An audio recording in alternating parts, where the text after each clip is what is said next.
Hello friends, हम ये practice set करने वाले हैं जो मद निषेध कक्षपाल एवं चलन दस्ता सिपाही के लिए उपयोगी रहेगा। तो चलिए ये हम फर्स्ट क्वेश्चन से स्टार्ट करते हैं। पहला क्वेश्चन बोला, भारत में अन्न का सबसे बड़ा साक्ष्य कहाँ खोजा गया था? तो ये जो है मेहरगढ़ में खोजा गया था, ऑप्शन ए है ना, जो अभी वर्तमान में पाकिस्तान के बलूचिस्तान के प्रांत में स्थित है। चलिए दूसरा क्वेश्चन पे चलते हैं। सेकेंड क्वेश्चन बोल रहा है, कौशाम्बी किस महाजनपद की राजधानी थी? तो दोस्तों कौशाम्बी जो थी वो वत्स की राजधानी थी, है ना। कुरु का अगर पूछे तो इंद्रप्रस्थ, ये भी याद रखना। कौशल का श्रावस्ती और काशी का जो है काशी राजधानी था, तो ये सब भी याद रखना है। टोटल 16 महाजनपद हुआ करता था, टोटल 16 महाजनपद, ठीक है, तो ये भी याद रखना। क्वेश्चन नंबर 3 बोल रहा, महाबलीपुरम का सप्तरथ मंदिर किसने बनवाया था? तो ये दोस्तों जो बनवाया था पल्लवों में बनवाया था, पल्लवों ने। अगर इसमें शासक पूछ ले तो बोला जाता है नरसिंह वर्मन प्रथम, जो इसका जो था नरसिंह वर्मन प्रथम, नरसिंह हम सिर्फ लिख दे रहे, नरसिंह वर्मन प्रथम जो फर्स्ट है वही इसका निर्माण करवाया था। फोर्थ क्वेश्चन बोल रहा, वल्लभाचार्य ने किसकी भक्ति प्रचार किया था? तो वल्लभाचार्य जो थे श्री कृष्ण के भक्ति का प्रचार किया था, है ना, तो ये याद रखना। नेक्स्ट क्वेश्चन, शेर शाह के बचपन का नाम क्या था? तो दोस्तों शेर शाह के बचपन का जो नाम था फरीद खां था, फरीद खां। जब बचपन में ये एक शेर को मार देने से जो उनकी बहादुरी से प्रसन्न होकर अफ़गान शासक सुल्तान मोहम्मद शाह बहार खां, यही इनका नाम शेर शाह की उपाधि से देकर शेर शाह बुलाने लगे थे, तो ये भी याद रखना।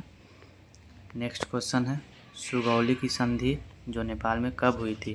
तो दोस्तों याद रखना ये 1816 ईस्वी में हुई थी, 1816 ईस्वी, ऑप्शन बी नंबर करेक्ट हो जाएगा। क्वेश्चन नंबर 7 बोल रहा, व्यक्ति जो देश बंधु के नाम से भी जाना जाता है वह है, तो देश बंधु के नाम से चित्तरंजन दास ये जाने जाते हैं, Chittaranjan Das, option number D बिल्कुल करेक्ट हो जाएगा। क्वेश्चन नंबर 8 पे आते हैं, जर्मनी में नाजी पार्टी का नेता कौन था? तो इसका दोस्तों एडोल्फ हिटलर, नाजी पार्टी का जो नेता था वो Adolf Hitler, option number c बिल्कुल सही हो जाएगा। जो प्रथम विश्व युद्ध में वो जो 1914 से 18 के बीच में हुई थी उसमें ये भाग लिए थे। चलिए नेक्स्ट क्वेश्चन पर चलते हैं, माई कंट्री माई लाइफ किसकी आत्मकथा है ना? तो माई कंट्री माई लाइफ ये लाल कृष्ण आडवाणी जी की आत्मकथा है ना। अगर इसको याद करना होगा तो इससे माई के लाल से याद रख सकते हैं ना, माई के लाल ऐसे करके। खुशवंत सिंह की एक बहुत ही जो प्रसिद्ध है, a train to Pakistan, a train to Pakistan, है ना, ये इनका बहुत ही प्रसिद्ध कृतियाँ हैं, तो ये भी याद रखना है। और क्वेश्चन नंबर 10 देखना, निर्वाचन आयोग ने बिहार विधानसभा चुनाव 2025 कितने चरण में कराए जाने की घोषणा की है? तो दोस्तों अभी हाल फिलहाल में जो हुआ था वो 2 चरण में, ऑप्शन नंबर ए बिल्कुल सही हो जाएगा। जो एक 6 नवंबर और एक 11 नवंबर को हुई थी, है ना, और 14 नवंबर को रिजल्ट जारी हुआ था, 14 नवंबर को, तो ये भी याद रखना। और इसमें एनडीए का सरकार बनी फिर से दोबारा, पूर्ण बहुमत इन्हीं को मिला। चलिए ये सब भी याद रखना और आगे अब चलते हैं। क्वेश्चन नंबर 11 बोल रहा है, 20% की छूट पर परफ्यूम बेचने पर निखिल को 140 की हानि होती है। यदि परफ्यूम का क्रय मूल्य 380 है तो इसका अंकित मूल्य ज्ञात करें। दोस्तों ये इस पे तो हम ठीक से नहीं कर पाएंगे, लेकिन अगर आप लोग बोलेंगे तो हम इसका फुल डिटेल, मैथ का भी जितना क्वेश्चन रहेगा उससे फुल डिटेल में हम एक वीडियो लाएंगे अगर आप लोग बोलिएगा, क्योंकि यहाँ पे पॉसिबल नहीं हो पाएगा। तो सिर्फ इसका हम अभी फ़िलहाल आंसर बता देते हैं, जो कि इसका जो आंसर हो जाएगा वो ऑप्शन नंबर सी 300 है। अगर आप लोग को चाहिए हुआ कि हाँ इसका फुल सॉल्यूशन चाहिए तो अलग से इसके लिए एक वीडियो बनाएंगे, ठीक है, जब तक इसका सिर्फ आंसर याद रखिए। क्वेश्चन नंबर 12, एक तालाब 50 मीटर लंबा, 35 मीटर चौड़ा और 2.5 मीटर गहरा है, तालाब की धारता यानी आयतन ज्ञात कीजिए। तो जो तालाब होता है ना वो घनावाकार होता है, यानी घनाभ के आकार का होता है ना। तो इसका डायरेक्ट घनाभ का आयतन पूछ रहा, तो इसका L into b into h होता है। तो अगर तीनों को गुना कर देंगे 50 मीटर, 35 मीटर और 2.5 मीटर, तो इसको गुना करने के बाद जो आएगा वही आंसर होगा। तो ऐसे गुना करने के बाद 4375 मीटर क्यूब, यानी ऑप्शन नंबर ए हो जाएगा, जो बिल्कुल सही हो जाएगा। नेक्स्ट क्वेश्चन पे चलते हैं। यदि x प्लस 1/x बराबर -13 है, तो x4 प्लस 1/x के पावर 4 का मान कितना हुआ। इसका दोस्तों होता है x² प्लस 1/x² का बोला जाता है ना। तो यानी इसको अगर a मान लें तो a² - 2 है ना। तो -13 का स्क्वायर -2 करने के बाद जो जितना आएगा, तो उतना का फिर से एक बार स्क्वायर करने के बाद 2 अगर घटा देंगे, तो जो भी आएगा वो मेरा आंसर हो जाएगा। तो इसका डायरेक्ट आंसर 27,887, यानी कि ऑप्शन नंबर सी हो जाएगा। इसका प्रोसेस से बाद में हम बहुत अच्छे से बताएंगे। अगर आप लोग को वीडियो चाहिए हुआ तो कमेंट में बोलिएगा कि हाँ मैथ का फुल सॉल्यूशन चाहिए। बाकी नेक्स्ट क्वेश्चन पे चलते हैं। क्वेश्चन नंबर 14 बोल रहा है निर्गुण शब्द में कौन सा संधि है। तो निर्गुण जिसके ऊपर रेफ लगा होता है वो सभी के सभी विसर्ग संधि में आता है ना। इसका अगर हम संधि विच्छेद करें तो निह जोर गुण, निह धन गुण हो जाता है ना। तो कभी कभी संधि विच्छेद भी पूछ लेता, तो ये भी ध्यान में रखना। चलिए आगे चलते हैं। क्वेश्चन नंबर 15 बोल रहा अस्थावर का विलोम शब्द क्या होता है। अस्थावर का, तो अस्थावर का विलोम शब्द जंगम होता है। अगर स्थिर का पूछे तो अस्थिर होता है, जड़ का चेतन होता है। इसी तरह से याद रखना। चलिए नेक्स्ट क्वेश्चन पे चलते हैं। इनमें से कौन सा शब्द मछली का पर्यायवाची शब्द नहीं है। मछली का, तो मछली का सफरी भी होता है, मीन भी होता है, मत्स्य भी होता है, लेकिन जलोदरी ऐसा कोई शब्द नहीं होता। तो ऑप्शन नंबर बी बिल्कुल सही हो जाएगा। चलिए नेक्स्ट क्वेश्चन पे चलते हैं। जिसे बुलाया ना गया हो के लिए एक शब्द कौन सा हो गया। तो दोस्तों जिसे बुलाया ना गया हो उसके लिए अनाहुत शब्द बोला जाता है ना। और जो अतिथि का जो होता है, जिसके आने की तिथि मालूम ना हो उसे अतिथि बोला जाता है। तो मेरा ऑप्शन नंबर सी बिल्कुल करेक्ट हो जाएगा। अभ्यागत, अनबुलाया ऐसा जैसा कोई शब्द होता नहीं है ना। तो ऑप्शन नंबर सी बिल्कुल सही हो जाएगा। क्वेश्चन नंबर 18 पे आते हैं। Select the most appropriate antonyms of the given word. Dignify, यहाँ पे डिग्निफाई का अर्थ पता है क्या होता है। गौरवान्वित करना है ना। तो इसमें ये देखना कि अगर गौरवान्वित करना का विलोम शब्द पूछ रहा है तो निंदा करना होना चाहिए है ना। ऐसे अगर हिंदी में देखें तो देखिए क्योर मतलब होता है रोग मुक्त करना। तो कहाँ गौरवान्वित करना, कहाँ रोग मुक्त करना, ये होगा नहीं। रोग मुक्त करना तो ये तो होगा नहीं, ये गलत हो गया। एडोर्न, एडोर्न का अर्थ होता है सजाना, तो ये भी नहीं होगा ना, क्योंकि सजाना कहाँ गौरवान्वित करना, ये भी नहीं होगा, ये भी गलत हो गया। अवलिग, इसका अर्थ होता है आभारी होना, आभारी, आभारी होना, तो ये भी नहीं होगा, ये भी गलत हो जाएगा। और यहाँ पे जो कॉन्डम्न है, कॉन्डेम्न, इसका अर्थ होता है ये क्या बोल सकते हैं, इसका अर्थ निंदा करना या किसी का उपेक्षा करना, ये बोल सकते। तो मेरा यही आंसर करेक्ट होना चाहिए। तो ऑप्शन नंबर डी मेरा करेक्ट आंसर हो जाएगा। क्वेश्चन नंबर 19 बोला select the most appropriate synonyms of the given word.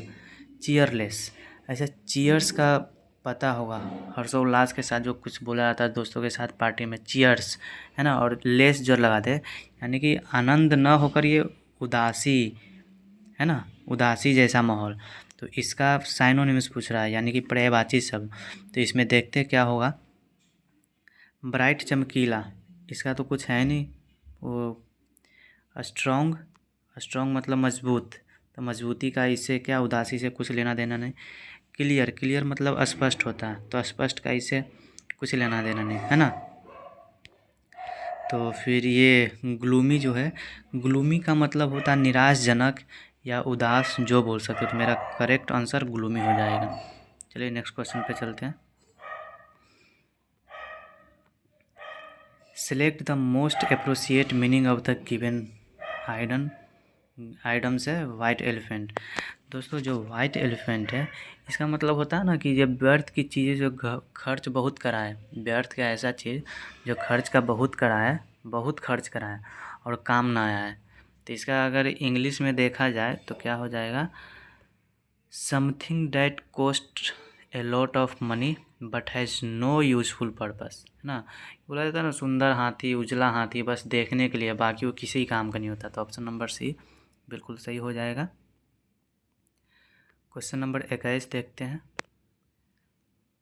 Select the option that expresses the given sentences in active voice. Active voice में ये करना है ना, his wife was killed by him, passive voice में दिया हुआ, इसका एक्टिव वॉइस में ये देखना है ना। तो देखते हैं हम, he was killed by his, he has killed his wife, नहीं। बाज अगर यहाँ पे है ना तो हमें देखना होगा कि कौन सा जो है, ये भी पास्ट टेंस में है, बाज पास्ट में, तो पास्ट में कौन सा है वही आंसर होगा। यहाँ पे हैज़ है, प्रेजेंट का है, ये नहीं होगा। ही किल्स, ये भी प्रेजेंट का हो जाएगा, ये भी गलत है, ये भी गलत है। ही किल्स हिज वाइफ, ये भी गलत है। ही किल्ड हिज वाइफ, ये भी पास्ट टेंस का है, किल्ड, यानी कि ऑप्शन नंबर डी मेरा बिल्कुल सही और परफेक्ट हो जाएगा। नेक्स्ट क्वेश्चन पे चलते हैं। प्रिज्म द्वारा श्वेत प्रकाश के वर्ण विक्षेपण का क्या कारण है। दोस्तों जो जो वर्ण विक्षेपण का कारण होता है ना, इसके लिए प्रिज्म के पदार्थ का अपवर्तनांक विभिन्न रंगों के प्रकाश के लिए भिन्न भिन्न होता है, पता ना, यही मेरा आंसर ये करेक्ट हो जाए। उसी से होकर ना विबग्योर जो होता है, विबग्योर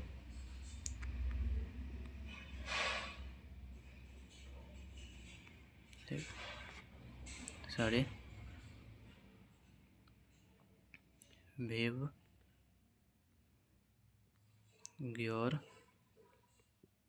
जो 7 रंग का होता है ना, यानी वी से violet, indigo, blue, green, yellow, orange और रेड, जो यही होता है ना, इसी के द्वारा ये विबग्योर का निर्माण होता है, 7 रंगों में विभाजित होता है। तो अलग अलग प्रकाश होगा, भिन्न भिन्न होगा, तभी ये हो पाएगा, है ना। चलते हैं, इसका आंसर बी हो जाएगा। नेक्स्ट क्वेश्चन पे चलते हैं। प्रेरित विद्युत वाहक बल की दिशा किसके द्वारा दी जाती है। दोस्तों जो प्रेरित विद्युत वाहक बल की दिशा जो है, ये लेंज के नियम द्वारा दिया जाता है ना, लेंज के नियम द्वारा। और फैराडे का जो विद्युत चुंबकीय प्रेरणा का नियम बताता है ना, जो किसी पदार्थ में विद्युत वाहक बल चुंबकीय फ्लक्स में परिवर्तन के दर के समानुपाती होता है ना, तो ये भी याद रखना। तो ये नहीं, इसका दर का समानुपाती होता, जबकि ये लेंज का नियम बताता है कि इसे दिशा किस तरफ होगी। तो ऑप्शन नंबर बी मेरा बिल्कुल सही हो जाएगा। नेक्स्ट क्वेश्चन पे चलते हैं।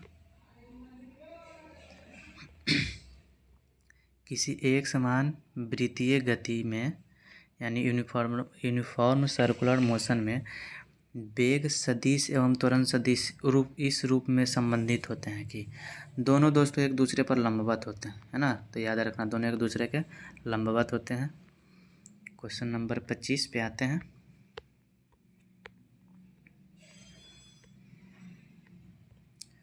मुक्त रूप से गिरने के दौरान पिंड किस स्थिति में होता है। तो जो कोई वस्तु जब मुक्त रूप से ऊपर से गिर रही होती है तो भारहीनता में होती है ना। जब अगर कोई लिफ्ट बाय द वे ऊपर से टूट जाता है, सडनली जो नीचे आता है, उसमें भारहीनता, कोई भी व्यक्ति अगर बैठा रहे ना तो भारहीनता का महसूस करेगा, है ना। तो ऑप्शन नंबर सी बिल्कुल सही हो जाएगा। क्वेश्चन नंबर 26 पे आते हैं। एक उपग्रह पृथ्वी के परितः दीर्घवृत्ताकार कक्षा में चक्कर लगा रहा है, इसकी चाल क्या होगी, है ना। तो जब कोई उपग्रह परितः दीर्घवृत्ताकार, यानी कि अगर यहाँ पे है ना, और दीर्घवृत्ताकार यानी यहाँ पे है ऐसे, है ना, जो पृथ्वी के चारों ओर चक्कर लगा रही है ना। तो जब ये धीरे धीरे जब आएगा ऐसे, तो इसका चाल बढ़ेगा, जितना नज़दीक आएगा पृथ्वी के उतना चाल अधिक होगा। तो यहाँ पे पृथ्वी का निकटतम होने पर अधिकतम होगी, यानी मेरा ऑप्शन नंबर बी बिल्कुल सही हो जाएगा। क्वेश्चन नंबर 27 पे आते हैं। निम्नलिखित में से कौन सा कथन गलत है। देखते पढ़ते हैं। गतिज ऊर्जा शून्य, यही गलत हो जाएगा। गति ऊर्जा कभी शून्य ये कभी नहीं होती है। धनात्मक या ऋणात्मक हो सकती है, लेकिन कभी भी शून्य नहीं हो सकती है। तो यही कथन मेरा सही हो जाएगा, यानी कि जो गलत है और गलत ही पूछ रहा, तो ये मतलब यही मेरा सही हो जाएगा। बाकी जो है सब सही है। शक्ति, ऊर्जा एवं कार्य सभी अदिश राशि बिल्कुल सही है। स्थितिज ऊर्जा शून्य, धनात्मक या ऋणात्मक भी हो सकती है, बिल्कुल सही है। और ये बैलिस्टिक दोलक गोलियां की चाल मापने की एक युक्ति होती है, ये भी सही है। इसका मतलब मेरा आंसर ए बिल्कुल सही हो जाएगा। नेक्स्ट क्वेश्चन पे चलते हैं। 28 सितंबर 2025 को भारत ने एशिया का खिताब किस देश को हराकर जीती है? तो दोस्तों, जो भारत ने एशिया कप जो जीता था इधर, वो है जो पाकिस्तान को हराकर जीता है ना, पाकिस्तान को। तो इसमें पाकिस्तान तो ऑप्शन में है नहीं, यानी ऑप्शन नंबर डी हो जाएगा, उपरोक्त में से कोई नहीं। चलिए नेक्स्ट क्वेश्चन करते हैं। क्वेश्चन नंबर 29, भारतीय क्रिकेट कंट्रोल बोर्ड BCCI का नया अध्यक्ष किसे चुना गया? तो दोस्तों, जो ये चुना गया है वो मिथुन मनहास को चुना गया है ना, मिथुन मनहास। ये जो अपना ऑप्शन नंबर ए बिल्कुल सही हो जाएगा। और मिथुन मनहास जो है ये 37वें अध्यक्ष चुने गए। तो बोला जाएगा कितने, तो 37वें नंबर के अध्यक्ष हैं। और ये रोजर बिन्नी के जगह पे ये आए हैं, है ना, तो ये याद रखना। चलिए नेक्स्ट क्वेश्चन पे चलते हैं। क्वेश्चन नंबर 30, भारत सरकार ने botanical survey of India BSI का निदेशक किसे नियुक्त किया? तो दोस्तों, ये डॉक्टर कनद दास, इन्हीं को नियुक्त किया है। तो ऑप्शन नंबर ए बिल्कुल सही हो जाएगा। और ये BSI का जो मुख्यालय है, ये मुख्यालय है जो कलकत्ता में है, कोलकाता में। ये भी पूछ सकता है, कोलकाता, तो ये भी याद रखना है। चलिए नेक्स्ट क्वेश्चन पे चलते हैं। क्वेश्चन नंबर 31, निम्नलिखित में से कौन सा पर्वत शिखर हिमालय का एक भाग है? तो पर्वत शिखर हिमालय का एक भाग ये हो जाएगा ऑप्शन नंबर सी, कामेट, है ना, कामेट पर्वत, जो कि यह जास्कर पर्वत श्रृंखला की सबसे ऊंची चोटी है। किसका? जास्कर पर्वत श्रृंखला, जास्कर। तो ये भी याद रखना, इसकी सबसे ऊंची चोटी है। सबसे ऊंची कौन है? कामेट। तो ये भी याद रखना, ऐसे भी पूछ सकती है ना। अब चलिए, अब 32 नंबर क्वेश्चन की ओर बढ़ते हैं। सरहुल आदिवासियों का कृषि से संबंधित एक त्यौहार है जो मुख्य रूप से भारत के किस राज्य में मनाया जाता है? तो सरहुल झारखंड में मनाया जाता है ना, झारखंड राज्य में मनाया जाता है। और ये बोला जाता है जो चैत के माह में मनाया जाता है, चैत में, है ना, भारतीय कैलेंडर के अनुसार चैत में।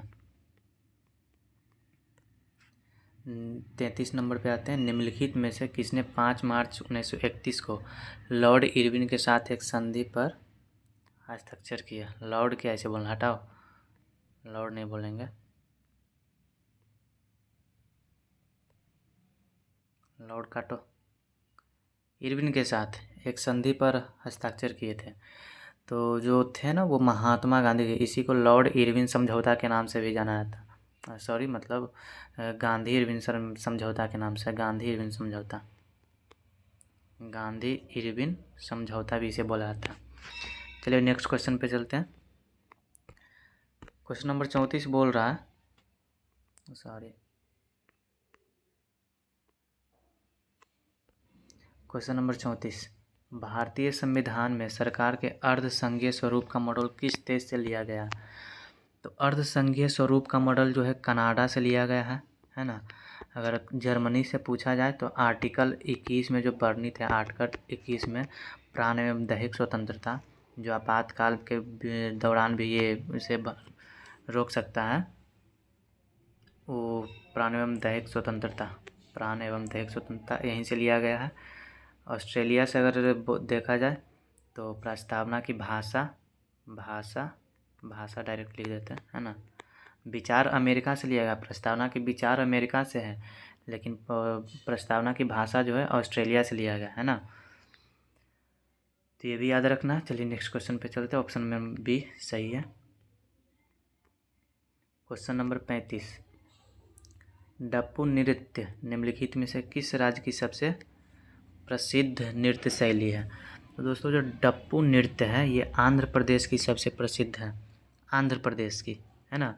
और आंध्र प्रदेश के बारे में पूछे तो और भी बोले ना, तो इसमें डप्पू, गोबी, भामकल्पम ये सब यहीं का है, गोबी तो यहीं का है, याद रखना। और पंजाब का पूछे, पंजाब से भी याद रखना, भांगड़ा, भांगड़ा, गिद्धा ये सब पंजाब की है नृत्य शैलियाँ। उसके बाद अगर केरल का पूछे तो केरल का दोस्तों एक ट्रिक है जिसके अंत में टम टम यानी कि जैसे टम लगा हो, जैसे ओट्टम, देखिए ओट्टम, ये टम हुआ ना, तो जिसके पीछे लगा रहता है ना टम, अधिकांश वही होता है, जैसे कुडियाट्टम, कृष्णाट्टम, है ना। तो सब ये केरल का हो जाएगा। और बिहार का याद रखने के लिए ट्रिक है एक कि जिसके पीछे इया लगा हो, इया, जैसे सॉरी झिझिया, झिझिया, इया है ना लास्ट में, इया प्रत्यय, इया प्रत्यय लगा तो झिझिया। जैसे और बोल सकते हैं गंजिया, है ना, गंजिया भी यहीं बिहार का, गंजिया, विदेशिया, विदेशिया, यह देख रहे ना, ये टोटल जो है बिहार का हो जाएगा, तो ये भी याद रखना। तो मेरा ऑप्शन इसमें जो है ऑप्शन नंबर सी बिल्कुल सही हो जाएगा, सी, ये आंध्र प्रदेश। नेक्स्ट क्वेश्चन पे चलते हैं। 1875 में स्वामी दयानंद सरस्वती ने निम्नलिखित में से किस सामाजिक संगठन की स्थापना की थी? तो स्वामी दयानंद सरस्वती ने आर्य समाज की स्थापना किए थे, है ना, आर्य समाज के 1875 ईस्वी में किए थे। वहीं अगर ब्रह्म समाज की बात किया जाए तो 1928 ईस्वी में राजा राम मोहन राय ने, राजा राम मोहन राय ने किए थे। प्रार्थना समाज के आत्मारंग पांडुराम, आत्मारंग, आत्मारंग पांडुराम किए थे, पांडुराम थी भी याद रखना। और सत्यशोधक समाज ज्योतिबा राव फूले, ज्योतिबा राव फूले, ज्योतिबा राव फूले, ये भी याद रखना, है ना। तो अपना ऑप्शन नंबर ए बिल्कुल सही हो जाएगा। चलिए नेक्स्ट क्वेश्चन पे चलते हैं।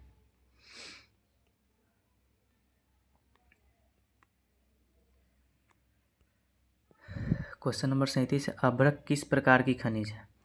तो अभ्रक जो है अपना ऑप्शन नंबर ए बिल्कुल सही है, अधात्विक खनिज है जो कि विद्युत का कुचालक होता है ना, विद्युत का कुचालक, तो ये भी याद रखना है। नेक्स्ट क्वेश्चन पे चलते हैं। क्वेश्चन नंबर 38, निम्नलिखित में से कौन सी फसल भारत में खरीफ के मौसम में उगाई जाती है? खरीफ के मौसम में उगाई जो जाती है वो सोयाबीन हो जाएगा। ये जो जौ, सरसों ये सब है ना, ये रबी फसल के उदाहरण है। और खीरा जो है, खीरा यानी ये सब गलत हो जाएगा, खीरा जो है ये जायद फसल है, जो रबी फसल और खरीफ फसल के बीच में जो उगाया जाता है उसे खीरा यानी कि जायद फसल बोलते। तो सोयाबीन अपना खरीफ फसल हो जाएगा। इसमें चावल, मक्का सब ये खरीफ फसल के उदाहरण है। गेहूँ, जौ, सरसों ये सब रबी फसल हो जाएगा, है ना। तो नेक्स्ट क्वेश्चन पे चलते हैं, ऑप्शन नंबर सी सही हो गया। क्वेश्चन नंबर 39 बोल रहा है, भारत की संविधान सभा के प्रारूप समिति के अध्यक्ष कौन थे? तो इसका जो प्रारूप समिति के अध्यक्ष थे वो भीमराव अंबेडकर जी थे। और प्रारूप समिति में टोटल 7 सदस्य, टोटल 7 सदस्य थे, यानी कि 1+6, एक जो थे यानी कि अध्यक्ष और बाकी 6 सदस्य, है ना। जो प्रारूप समिति का है, अगर प्रारूप समिति के बारे में बोले कि इसका गठन कब किया गया था, तो 29 अगस्त 1947 को, 29 अगस्त 1947 को प्रारूप समिति का गठन किया गया था। तो इतना याद रखना है इससे। नेक्स्ट क्वेश्चन पे आते हैं। निम्नलिखित में से कौन सा भारत का पहला क्षेत्रीय ग्रामीण बैंक था? तो भारत का जो पहला क्षेत्रीय ग्रामीण बैंक था वो प्रथमा बैंक, प्रथमा बैंक याद रखना कैसे, पहला क्षेत्रीय ग्रामीण बैंक प्रथमा बैंक, है ना, जो कि इसका हेडक्वार्टर अगर पूछा जाए कि हाँ इसका हेड क्वार्टर कहाँ था यानी कि मुख्यालय, तो उत्तर प्रदेश के मुरादाबाद ज़िला में था, है ना, यूपी के मुरादाबाद में, मुरादाबाद।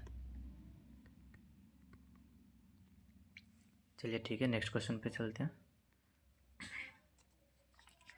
ये तो मैथ का क्वेश्चन है ना, तो इसका हम आंसर बता देते हैं। ऐसे अगर करने का तरीका भी बता सकते हैं, लेकिन डायरेक्ट आंसर ही बता देते, तो इसका 41 का ए हो जाएगा, है ना। अगर करना चाहें तो ये टोटल को जोड़कर इतना प्लस ये जोड़कर प्लस x/7 करके इधर बराबर में कर देना है 180, है ना। उसके बाद इसको कैलकुलेशन करने के बाद जो आएगा वो 188 एक परफेक्ट आंसर हो जाएगा। चलिए ठीक है, नेक्स्ट क्वेश्चन पे चलते हैं। किसी वस्तु के अंकित मूल्य पर, यह भी तो मैथ है, 20%, 40%, 75%। क्रमागत छूट का अगर बोला है तो ये इसका बहुत करने का उपाय है। फ्रैक्शन से भी कर सकते हैं, लेकिन अगर चाहें तो ABY फार्मूला जो होता है A+B - ABY, ये होता है ना फार्मूला, A+B - ABY 100, तो दो के पेयर में इस पर बैठा कर लीजिएगा, ये आंसर आ जाएगा। जो इसका आंसर आएगा ऑप्शन नंबर बी 88%। 43 पे आते हैं, ये भी है, तो इसका आंसर भी डायरेक्ट हम बता देते हैं, सॉल्व कर लीजिएगा। 43 का भी बी हो जाएगा, 50,625।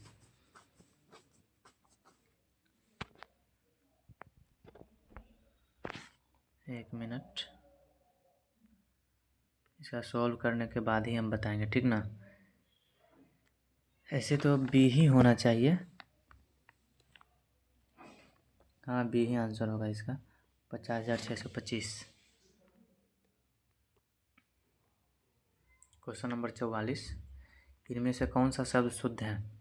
आगामी, अगमी, आगमी, आगामी। यहाँ पे ये हो जाएगा आगामी, ये बोला जाता है, परफेक्ट यही है, सबसे वर्तनी में यही शुद्ध है। नेक्स्ट क्वेश्चन पे आते हैं। लेकिन दरवाज़ा उपन्यास है किसका? तो ये है पंकज बिष्ट का, है ना, तो याद रखना पंकज बिष्ट, पंकज बिष्ट, पंकज बिष्ट। लेकिन दरवाज़ा पंकज बिष्ट, याद रखना, ठीक है। नेक्स्ट क्वेश्चन पे चलते हैं। निम्नलिखित वाक्यों में से शुद्ध वाक्य क्या है? वह सायंकाल के समय घूमने जाता है। सायंकाल के समय नहीं, क्योंकि सायंकाल खुद एक समय है, समय का बोध कराता है, तो इसके साथ समय कभी नहीं आएगा, तो ये गलत हो जाएगा। वह साय के समय पर घूमने जाता है, वह साय के समय पर, बिल्कुल ये सही हो जाएगा। वह सायंकाल के समय घूमने, फिर से यहाँ पे समय नहीं, वह सायंकाल घूमने जाता है, ये भी गलत हो जाएगा। तो ऑप्शन नंबर बी बिल्कुल परफेक्ट हो जाएगा। सॉरी, और साय के समान गलत है ये, यहाँ पे भी तो समय है, साय के समय। ऑप्शन नंबर डी सही हो जाएगा, वह सायंकाल घूमने जाता है ना। सॉरी, यहाँ पे देख नहीं पाया समय, यहाँ पे भी ना, तो समय जहाँ पे लगा वो टोटल गलत होगा, समय यहाँ भी गलत है। वह सायंकाल घूमने जाता है, ऑप्शन नंबर डी बिल्कुल सही हो जाएगा। Sorry. Select the incorrectly spelled word. यहाँ पे जो बोल रहा है कि गलत कौन सा जो लिखा हुआ है वो गलत है। इमिग्रेट, ये बिल्कुल सही लिखा हुआ। ग्रेटफुल, ये भी सही लिखा हुआ। इग्नोरेंस, ये भी सही हुआ। और ये क्या है? हायरार्की, हायरार्की, है ना, ये गलत है। HIERARCHY ये होता है, लेकिन यहाँ पे ए जो लगा दिया है ये गलत है। इसका मतलब अपना ऑप्शन नंबर बी बिल्कुल सही होगा। इसका अर्थ होता है पदानुक्रम, है ना, तो याद रखना ये बिल्कुल सही हो जाएगा। नेक्स्ट क्वेश्चन पे चलते हैं।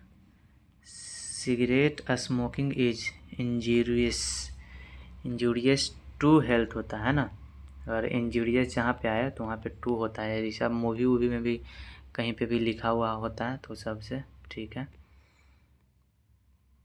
यहाँ पे है choose a correct option for negative to assertive transformation, यानी निगेटिव से असर्टिव पे जाना।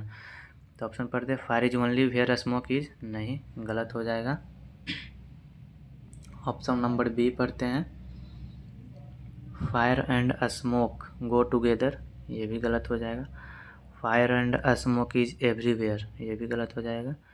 Where there is a smoke there is fire, यह बिल्कुल सही हो जाएगा। ऑप्शन नंबर डी ये अपना सही है। नेक्स्ट क्वेश्चन पे चलते हैं।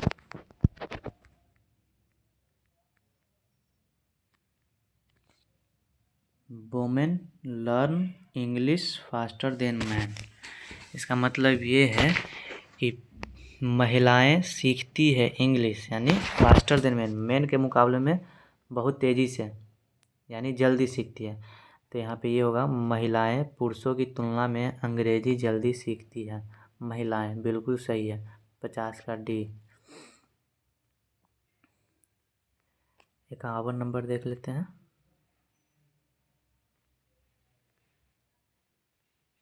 किसी पिंड का भार 40 न्यूटन है तो पृथ्वी द्वारा पिंड को अपनी ओर आकर्षित करने वाला बल का मान क्या होगा। ये एक्शन रिएक्शन होता है ना, एक्शन बराबर रिएक्शन, एक्शन न्यूटन का थर्ड लॉ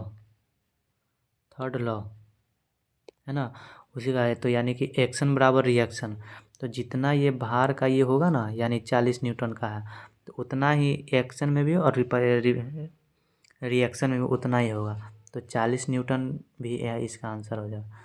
तो ऑप्शन नंबर सी बिल्कुल सही हो जाएगा, याद रखना। एक सभागार में ध्वनि का सातत्य ध्वनि के परावर्तन की पुनरावृत्ति का परिमाण है और इसे अनुरणन कहा जाता है ना। इसी के माध्यम से ये इसी को कम करने के लिए मतलब बहुत जो बड़ा हॉल रहता है ना उसमें फर्श पे चटाई वगैरह सब बिछाया जाता है गद्देदार, ताकि वो आवाज़ को सोखे। अगर ये गूंजता रहे ना तो आवाज़ सुनाई ही नहीं देगा। वैसे ऑप्शन नंबर भी बिल्कुल सही हो जाएगा, याद रखना। क्वेश्चन नंबर 53, किसी उत्तल दर्पण का फोकस इसके ध्रुव पोल से 30 सेंटीमीटर की दूरी पर स्थित है। वक्रता केंद्र और फोकस से इसकी दूरी कितनी हो जाएगी। इसकी दूरी जैसे देखिए ये है अपना उत्तल दर्पण है ना, तो यहाँ पे ये पोल है बीच में, इसको पोल बोला जाता है ना। और अगर इधर की तरफ आए तो यहाँ पे ये है फोकस और ये है वक्रता केंद्र यानी सी से इसे डिनोट किया जाता है। तो इसका जो दिया गया है ध्रुव से फोकस इसके ध्रुव की दूरी पर, फोकस और ध्रुव के बीच की दूरी 30 सेंटीमीटर है ना, 30 सेंटीमीटर। तो इतना याद रखना है, जो वक्रता केंद्र से ध्रुव के बीच की दूरी होती है ना ये फोकस के दुगना होता है। यानी कि अगर ये बराबर होता है ये इतना का है ना, तो अगर ये 30 सेंटीमीटर है तो ये भी 30 सेंटीमीटर हो जाएगा।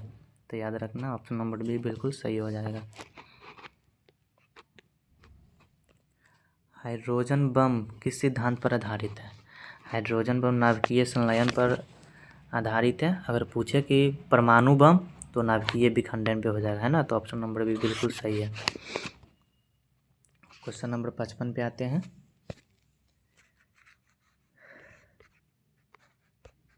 सम इलेक्ट्रॉनिक प्रजातियों का युग्म कौन सा है।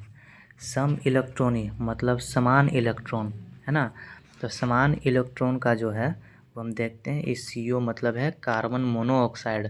तो इसमें अगर कार्बन में 6 इलेक्ट्रॉन प्लस देख लेते हैं कि किस में है, और ऑक्सीजन में 8 इलेक्ट्रॉन यानी 14। फिर N2 यानी नाइट्रोजन के ये अणु है, तो नाइट्रोजन के एक अणु में होता है 7 इलेक्ट्रॉन और प्लस यानी कि N2 2 है तो 7 एक और हो जाएगा 7 इलेक्ट्रॉन, तो 7 7 14, 14 बराबर 14। मेरा करेक्ट आंसर यही हो जाएगा, बिल्कुल सही है। नेक्स्ट क्वेश्चन पे आते हैं। क्वेश्चन नंबर 56, निम्न धातु की बढ़ती हुई सक्रियता का क्रम क्या है।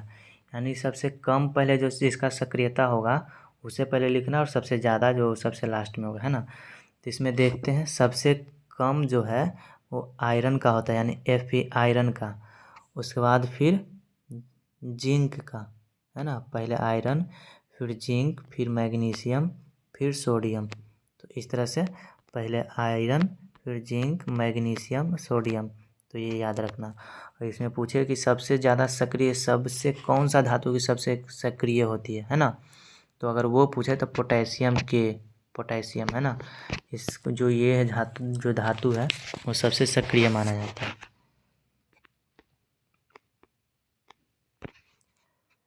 क्वेश्चन नंबर 57, 25 सितंबर 2025 को भारत ने पहली बार रेल आधारित मोबाइल लॉन्चर के मध्यम दूरी को किस मिसाइल सफल परीक्षण किया है। किसका, तो ये हो जाएगा अग्नि प्राइम। ठीक, ऑप्शन नंबर बी, ये याद रखना। नेक्स्ट क्वेश्चन की ओर चलते हैं। 25वें एशियाई क्षेत्रीय सम्मेलन में किस देश को इंटरपोल एशियाई समिति का सदस्य चुना गया। तो ये भारत है, अपना प्यारा सा Bharat, option number A.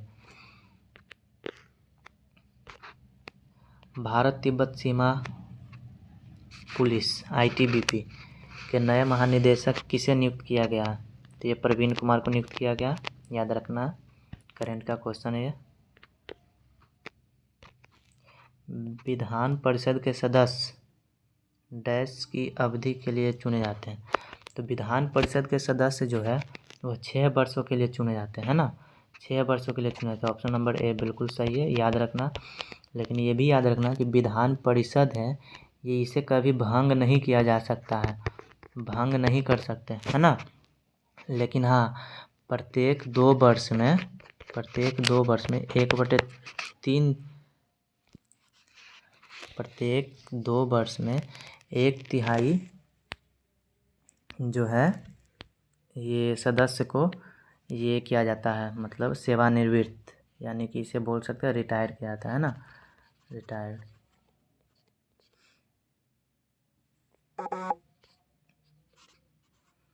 Next question पे चलते हैं। संगीत नाटक अकादमी पुरस्कार में कितना रुपया शामिल होता है। तो ये 1 लाख रुपया, है ना, 1 लाख रुपया शामिल होता है। 61 का एक क्वेश्चन नंबर, ठीक है। नेक्स्ट क्वेश्चन पे और चलते हैं।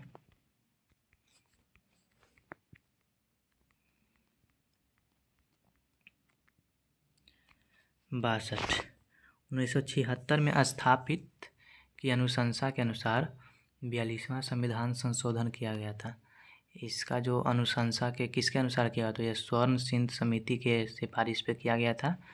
और याद रखना है 42वां संविधान संशोधन को ही मिनी संविधान बोला जाता है, मिनी संविधान, क्योंकि इसमें इतना सादा संशोधन हुआ था, इतना सारे चीज़ जोड़े गए थे, मिनी संविधान, है ना।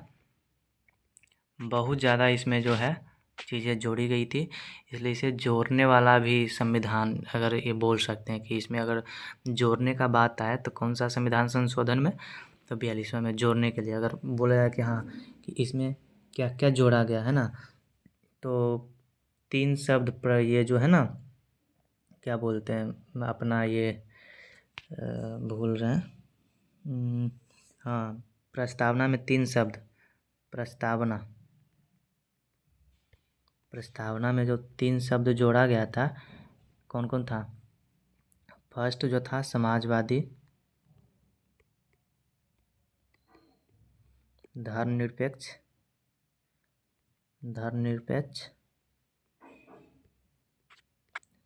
और जो तीसरा था वो अखंडता, है ना, अखंडता। तो इसी के अनुसार जोड़ा गया था। तो याद रखना इसका आंसर डी हो जाएगा।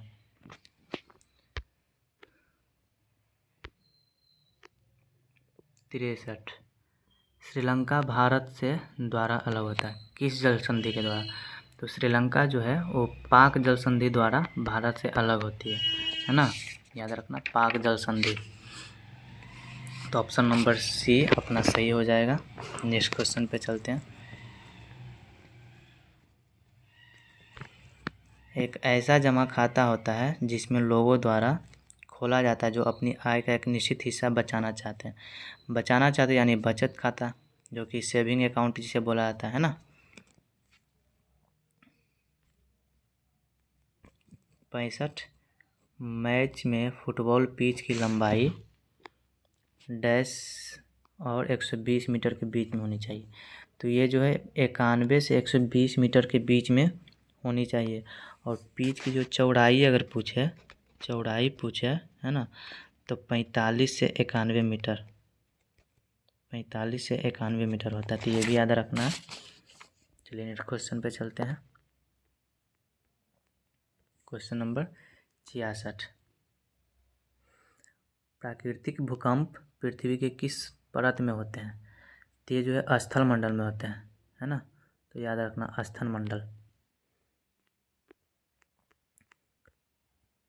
67 भारतीय संविधान का कौन सा अनुच्छेद भारत के नियंत्रक महालेखा परीक्षक के कर्तव्यों और शक्तियों से संबंधित है? नियंत्रक महालेखा यानी CAG, इसे कैग भी बोला जाता है ना। तो देखिए यहाँ पे देख लेते हैं अनुच्छेद 165। तो अनुच्छेद 165 है वो है किससे? अनुच्छेद 165 राज्यपाल से संबंधित है ना, जिसके द्वारा महाधिवक्ता जो है, महाधिवक्ता राज्य में जो महाधिवक्ता होती है वो राज्यपाल द्वारा नियुक्ति की जाती है। तो महाधिवक्ता से ये संबंधित हो जाएगा, तो ये तो ऑप्शन नहीं हो जाएगा। 160 है, तो 160 के मतलब राष्ट्रपति को विशेष अधिकार प्रदान करता है, जिसमें आकस्मिक वैसा कुछ है तो उसमें अपना डिसीजन ले सके, इसके लिए स्वतंत्र होते हैं। तो ये भी नहीं होगा।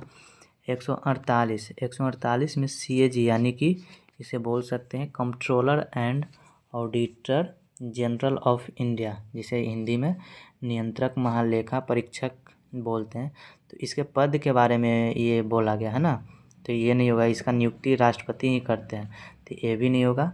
और इससे जो संबंधित है कर्तव्यों और शक्तियों से संबंधित अनुच्छेद 149, ये अपना बिल्कुल सही हो जाएगा, ऑप्शन नंबर डी। तो याद रखना ये सभी बातें।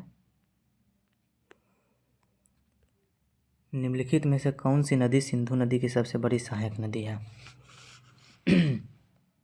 तो इसकी जो सबसे बड़ी सहायक नदी है चिनाब नदी है, ऑप्शन नंबर बी। 69 नंबर पे आते हैं। बथुकम्मा जो कि एक फूल उत्सव है, निम्नलिखित में से किस राज्य में मनाया जाता है? बथुकम्मा तेलंगाना की है ना, तेलंगाना, इसको याद रखना होगा। तो बिहार में प्रसिद्ध होता है बथुआ, है ना। बथुआ कौन कौन खाए, कमेंट करना तो ज़रा। बथुआ जो छोटा छोटा सा घास जैसा होता है, उसे अगर तेल में अगर ये भूंजेंगे तो बहुत मज़ा आता है ना। तो बथुआ के किस में भूंजा जाता है? तेल में, ऐसे याद रखना कनेक्ट करके, ठीक है। चलिए नेक्स्ट क्वेश्चन पे चलते हैं। ये भी मैथ का क्वेश्चन है, इसका भी मान लेना 8% हो जाएगा ऑप्शन। इसका एक वीडियो बनाएंगे, उसमें हम टोटल का सॉल्यूशन लाएंगे। 71 का भी अगर देखा जाए तो ऑप्शन नंबर बी 3√15 सेंटीमीटर हो जाएगा।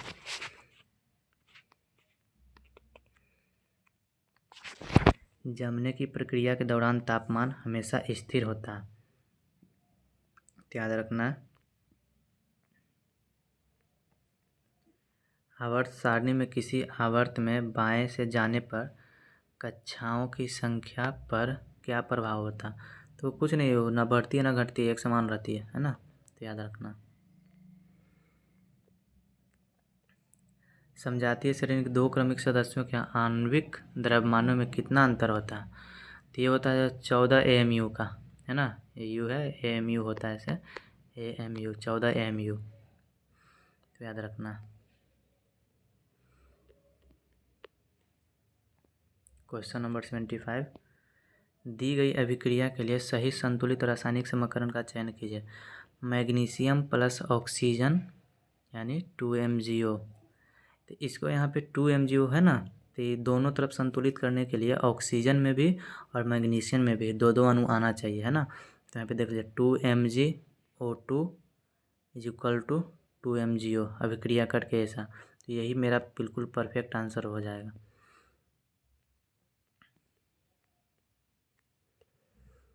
Option number 70। क्वेश्चन नंबर 76 क्या बोल रहा? हृदय स्पंदन की शुरुआत कहाँ से होती है? तो ये जो है ऐसे नोड से शुरुआत होता है ना, याद रखना। वृद्धि हार्मोन कहाँ से स्रावित होता है?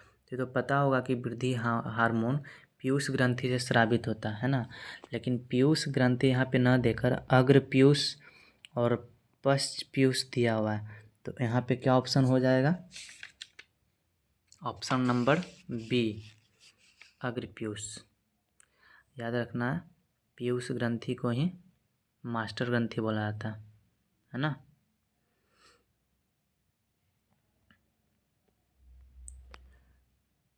पच्चीस सितंबर 2025 को दीनदयाल लाडो लक्ष्मी योजना किस राज्य सरकार द्वारा शुरू की गई है? तो ये जो है हरियाणा के द्वारा शुरू किए गए हैं, जिसमें जो महिलाएं होंगी उसे प्रति माह 2100 रुपया दिया जाएगा, है ना। तो याद रखना ये भी। 79 विश्व फार्मासिस्ट दिवस कब मनाया जाता है? जो है विश्व फार्मासिस्ट दिवस मनाया जाता है 25 सितंबर को। ऑप्शन नंबर बी बिल्कुल सही हो जाएगा।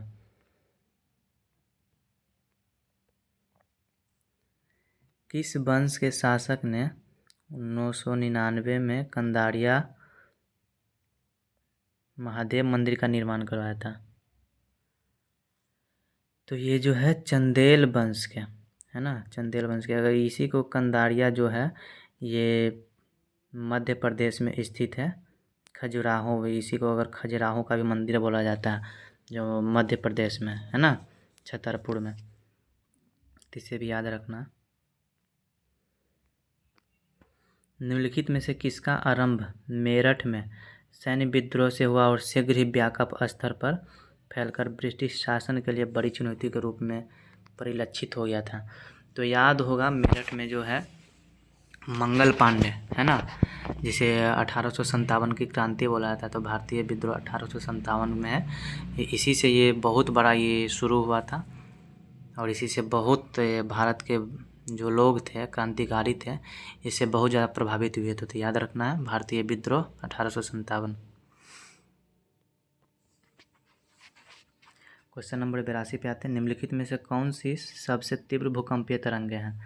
तो ये जो है प्राथमिक तरंगें, है ना। चलिए, बहुत टाइम भी हो रहा है तो जल्दी जल्दी अब कर लेते हैं। भारत का राष्ट्रीय वृक्ष कौन सा है? बरगद, है ना। अगर आम बोले तो राष्ट्रीय फल, याद रखना। भारतीय रिजर्व बैंक की स्थापना कब की गई थी? तो भारतीय रिजर्व बैंक की स्थापना 1 अप्रैल 1935 में की गई थी। ऑप्शन नंबर बी बिल्कुल सही हो जाएगा। और इससे याद रखें कि अगर इसको राष्ट्रीयकरण कब किया गया था, तो 1 जनवरी 1949 को, 1 जनवरी राष्ट्रीयकरण 1949 को। तो ये भी याद रखना। भारतीय पुरातत्व सर्वेक्षण का मुख्यालय कहाँ स्थित है? नई दिल्ली। नेक्स्ट क्वेश्चन पे आते हैं। निम्नलिखित में से कौन सी घटना सर्वप्रथम घटित हुई? तो असहयोग आंदोलन 1 अगस्त 1920 को स्टार्ट हुआ था, 1920। पूना पैक्ट 1932। जालियांवाला बाग हत्याकांड अगर बोले तो 13 अप्रैल 1919 में। भारत छोड़ो आंदोलन 1942 में। तो देख रहे सबसे पहले कौन सा हो गया? जालियांवाला बाग 1919 में। तो ऑप्शन नंबर सी बिल्कुल सही हो जाएगा। किस ग्रह को पृथ्वी के जुड़वा के रूप में जाना जाता है? पृथ्वी का जुड़वा शुक्र को बोला जाता है, पृथ्वी की बहन इसी को बोला जाता है ना।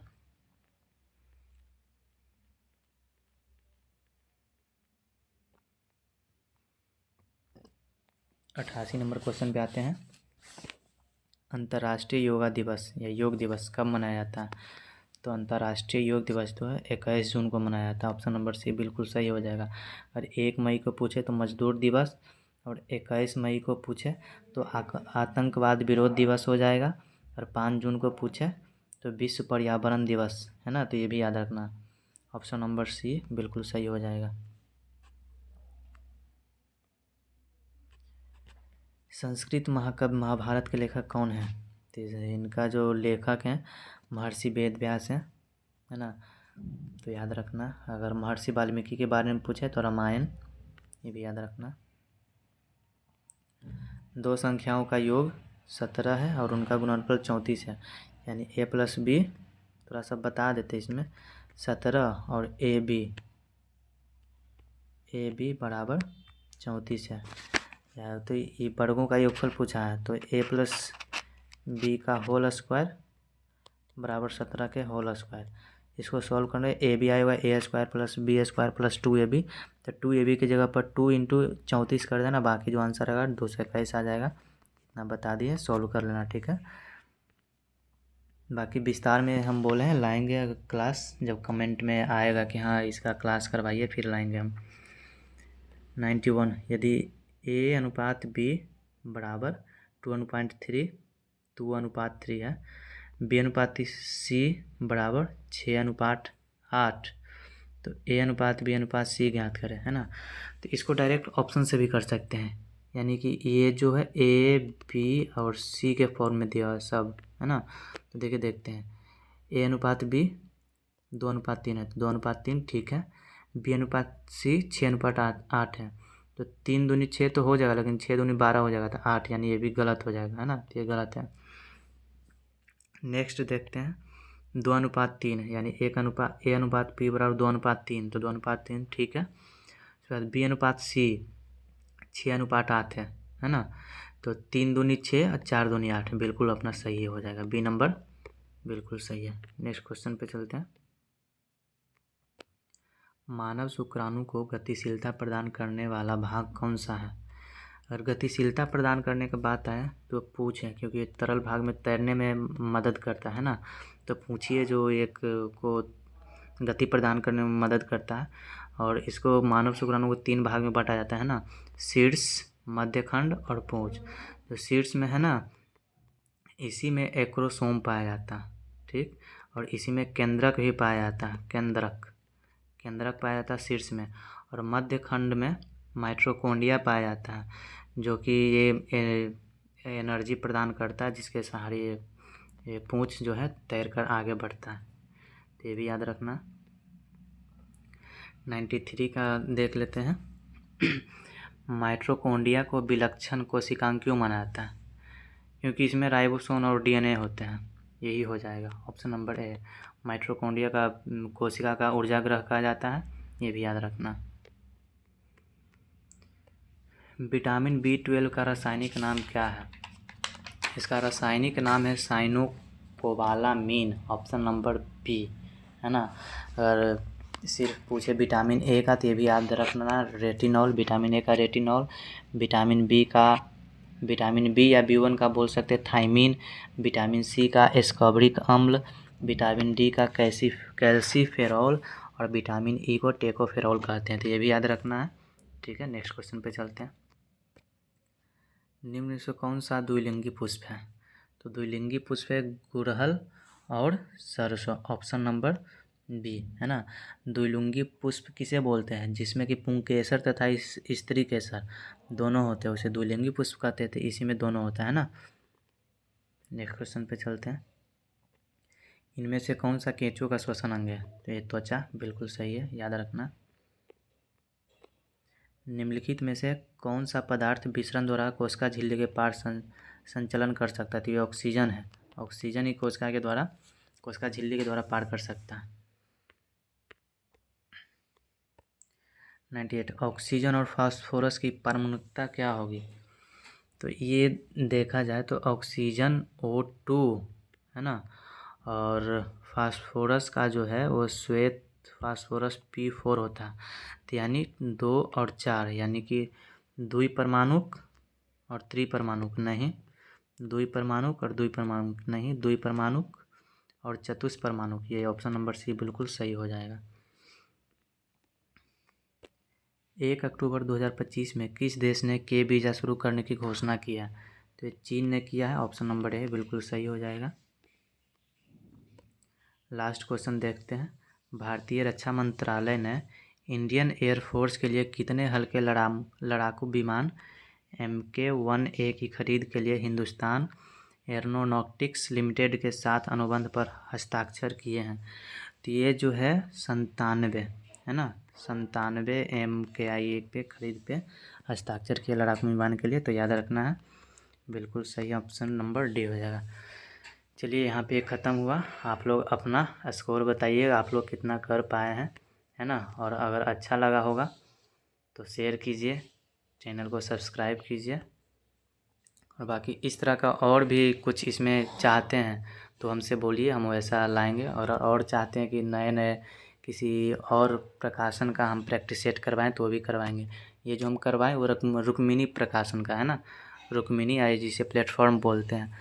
चलिए कैसा लगा अपना स्कोर कमेंट बॉक्स में ज़रूर कमेंट करें, है ना। धन्यवाद।